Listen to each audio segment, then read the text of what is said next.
Hello friends, स्वागत है आपका आपके अपने यूट्यूब चैनल एबी स्टडी में। आज हम आप लोगों की रिव्यू कर रहे हैं बायोलॉजी के मोस्ट इंपॉर्टेंट क्वेश्चन जो आप लोगों के सभी कॉम्पिटिटिव एग्जाम्स में बहुत ज़्यादा यूजफुल होने वाले हैं। तो चलिए जल्दी से स्टार्ट करते हैं हमारा वीडियो और देखते हैं हमारा आज का पहला क्वेश्चन।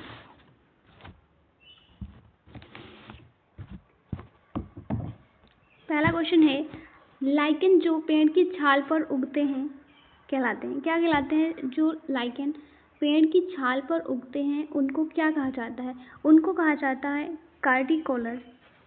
क्वेश्चन नंबर 152, निम्नलिखित में से कौन सा स्वपोषित और ट्रॉफिक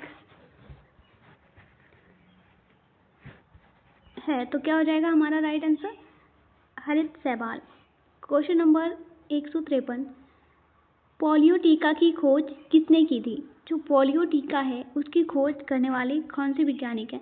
तो पोलियो टीका की खोज की थी Louis Pasteur, Konrad Zuse, Eli Whitney, Jonas Salk. तो किसने की थी? राइट आंसर हो जाएगा डी, जोनस साल्क ने की थी।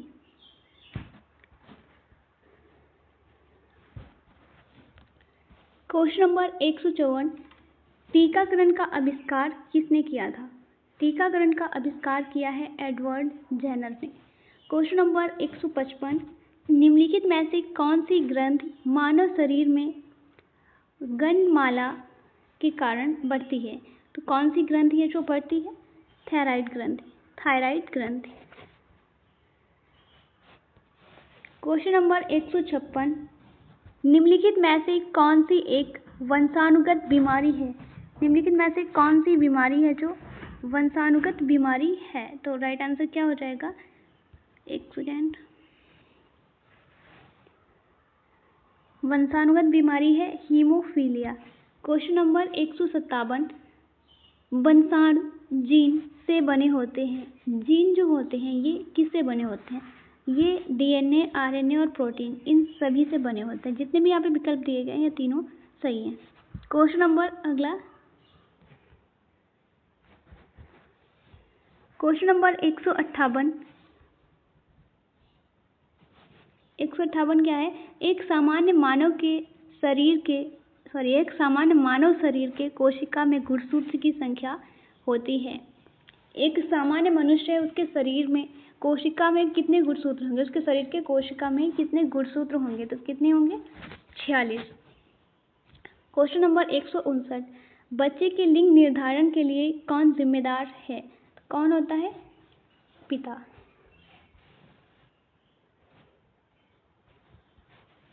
क्वेश्चन नंबर 160, डेंगू द्वारा प्रेषित संक्रमित होता है। डेंगू के द्वारा कौन सा रोग होता है? ठीक है, डेंगू के द्वारा होता है एडिस। डेंगू किसके द्वारा फैलता है? संक्रमित होता है तो एडिस के द्वारा, जो एडिस होता है उसके द्वारा। और मलेरिया किसके द्वारा होता है? मादा एनाफिल्स के द्वारा होता है। क्वेश्चन नंबर 161, डैश वह बीमारी है जो दुनिया से समाप्त हो गया है। कौन सी बीमारी है जो अब नहीं है, दुनिया से समाप्त हो चुकी है? तो छोटी चेचक। ऐसा नहीं है भी समाप्त नहीं है, कभी कभी किसी किसी को चेचक निकल आती है। क्वेश्चन नंबर 162, रक्त कैंसर को आमतौर पर के रूप में जाना जाता है। तो किसके रूप में जाना जाता है? लेक्यूमिया के रूप में। लेकीमिया के रूप में जाना जाता है कैंसर को। अगला क्वेश्चन है 163, विडाल परीक्षण का उपयोग के रोग की पहचान के लिए किया जाता है। तो कौन से रोग की जांच करने के लिए विडाल परीक्षण का प्रयोग किया जाता है? टाइफाइड। जो मियादी बुखार होता है उसको चेक करने के लिए विडाल परीक्षण किया जाता है। क्वेश्चन नंबर 164, डाउन सिंड्रोम वाले लोग हमेशा से प्रभावित होते हैं। किस चीज़ से प्रभावित होते हैं? तो वो अल्जाइमर रोग से प्रभावित होते हैं। क्वेश्चन नंबर 165, श्वेत प्रदर रोग के श्रमिकों में समानता होती है। क्या होती है? तो इनमें पेपर उद्योग। क्वेश्चन नंबर 166, निम्नलिखित में से कौन सा जोड़ा सही सुमेलित है? थिकनेस वीसीजी, क्षय रोग एटीएस। तो ये दोनों नहीं है। तीसरा क्या है देखते हैं हम अपना। हमारा तीसरा है मलेरिया, क्लोरोक्विन, स्कर्वी, थायमिन। तो राइट आंसर क्या हो जाएगा हमारा आंसर हो जाएगा सी, मलेरिया, क्लोरोक्विन। ठीक है, क्विन। क्वेश्चन नंबर 167, डीपीटी टीके का उपयोग कौन सी बीमारी को रोकने के लिए किया जाता है? तो कौन सी बीमारी को रोकने के लिए किया जाता है इसका उपयोग? डिप्थीरिया, कुकर खांसी तथा टिटनेस। तो ये जो है ये राइट आंसर हो जाएगा। ठीक है, अगला क्वेश्चन, क्वेश्चन नंबर 168, डैश की अनुपस्थिति के कारण चंद्रमा पर जीवन नहीं है। तो चंद्रमा पर कौन सी चीज़ है जो नहीं पाई जाती जिसके कारण वहाँ पे जीवन संभव नहीं है? तो वहाँ पे जल नहीं है। क्वेश्चन नंबर 169, वनस्पति जगत को 5 वर्गों में वर्गीकरण करने का प्रस्ताव किसने रखा? जो वनस्पति जगत है उसको 5 भागों में बांटने का जो प्रस्ताव है वो किसका था? तो राइट आंसर क्या हो जाएगा हमारा आंसर हो जाएगा R.H. व्हिटेकर।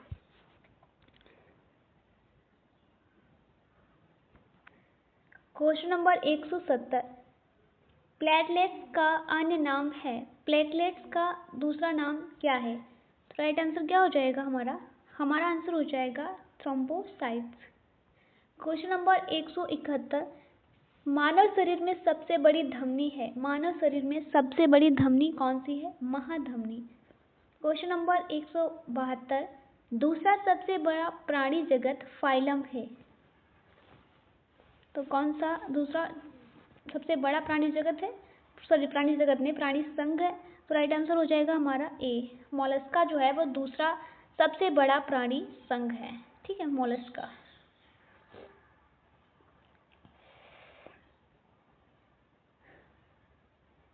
क्वेश्चन नंबर 173, पृष्ठरज्जु तथा पृष्ठीय खोखला तंत्रिका तंत्र की उपस्थिति जैसे सामान्य गुणों के आधार पर मछलियों, उभयचरों, सरीसृप पक्षियों के साथ साथ स्तनधारियों जैसे जानवरों को किस संघ में शामिल किया गया है? तो इन सभी को कौन से संघ में शामिल किया गया है? इनको किया गया है कार्डेटा में। ठीक है, अगला क्वेश्चन,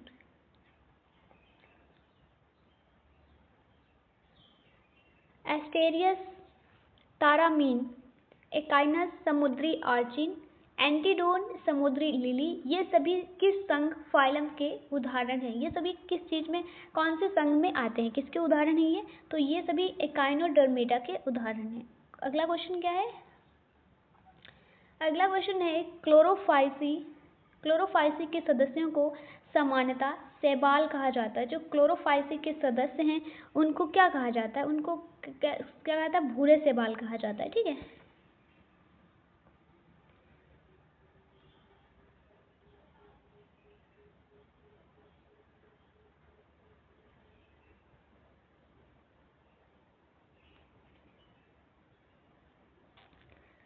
क्वेश्चन नंबर 176, कच्ची कली पौधे के निम्नलिखित में से किस भाग में विकसित होती है? जो कच्ची कली है ये पौधे के किस भाग से विकसित होती है? तो ये विकसित होती है पत्ते से।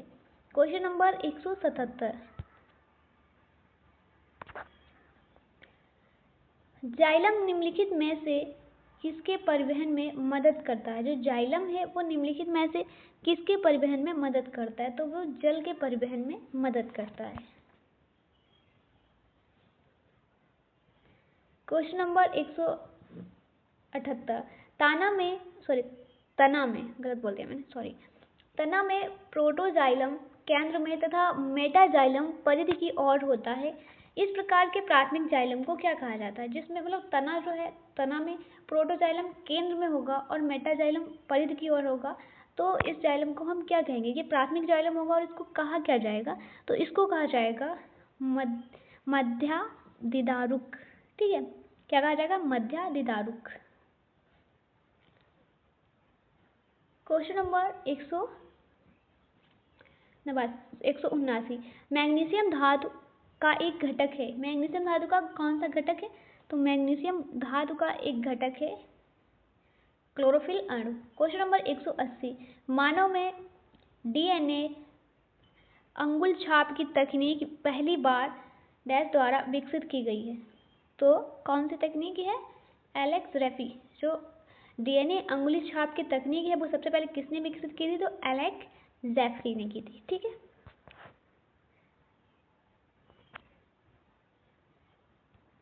क्वेश्चन नंबर 181, डीएनए का द्विकुंडलित नमूना द्वारा दिया गया है। द्विकुंडलित जो नमूना है वो किसके द्वारा दिया गया है? तो राइट आंसर हो जाएगा डी, वाटसन तथा क्रिक। वाटसन और क्रिक ने दिया था डीएनए का द्विकुंडलित नमूना। क्वेश्चन नंबर 182, डॉट्स डैश से पीड़ित रोगियों को दिया जाने वाला उपचार है। जो लोग डॉट्स से पीड़ित होते हैं उनको कौन सा उपचार उनके लिए होता है, दिया जाता है उनको? तो राइट आंसर क्या हो जाएगा? हमारा आंसर हो जाएगा डी, क्षय रोग। जो डॉट्स क्षय रोग से पीड़ित लोगों को दिया जाता है। डॉट्स क्या है? डॉट्स जो है वो क्षय रोग से जो पीड़ित लोग हैं उनको दिया जाएगा। ठीक है, क्वेश्चन नंबर 183, निम्नलिखित में से कौन सा शिशु श्वासरोध ब्लू बेबी सिंड्रोम के लिए उत्तरदायी है? तो कौन सा है जो ब्लू बेबी सिंड्रोम के लिए उत्तरदायी है? तो राइट आंसर क्या हो जाएगा? हमारा आंसर हो जाएगा वी, नाइट्रेट। क्वेश्चन नंबर 184, भ्रूण के पोषण में मदद करने वाली संरचना है। जो भ्रूण है उसके पोषण में कौन सी संरचना सहायता करती है, मदद करती है? तो क्या हो जाएगा हमारा आंसर? इन दोनों में से तो नहीं है, अगला देखते हैं, डी। ठीक है, वर्तिका, जो वर्तिका है वो करती है।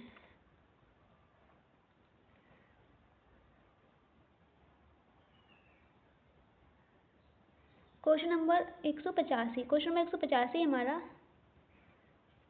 महारंध्र एक मुख्य द्वार है, एक मुख है या द्वार है जो किसमें पाया जाता है? ये हमें बताना है। ठीक है, आप लोगों को इसका जो भी राइट आंसर होगा आप लोग मुझे कमेंट में बताएं। वीडियो अच्छा लगा हो तो लाइक करें, अपने फ्रेंड के साथ शेयर करें। चैनल पे पहली बार आए हैं तो अभी सब्सक्राइब कर लें और बेल आइकन को प्रेस करना बिल्कुल ना भूलें। अगर आप लोगों को कोई भी पीडीएफ चाहिए तो आप हमारे टेलीग्राम चैनल को ज्वाइन कर लें, जहाँ पे आपको सारी पीडीएफ्स मिल जाएंगी। तो आज हो सकता है आप लोगों को वीडियो थोड़ा सही नहीं लगा हो कि कैसे बोल रही है, कैसे पढ़ा रही हैं, तो सॉरी फ्रेंड्स, आज थोड़ा मेरी तबीयत ठीक नहीं थी इसलिए, लेकिन मैंने सोचा वीडियो क्यों ना बनाएं, इसलिए मैंने वीडियो बना लिया। तो ठीक है, चलते हैं, फिर मिलते हैं अगले वीडियो में इसी तरह के क्वेश्चंस के साथ। तब तक के लिए bye bye and take care.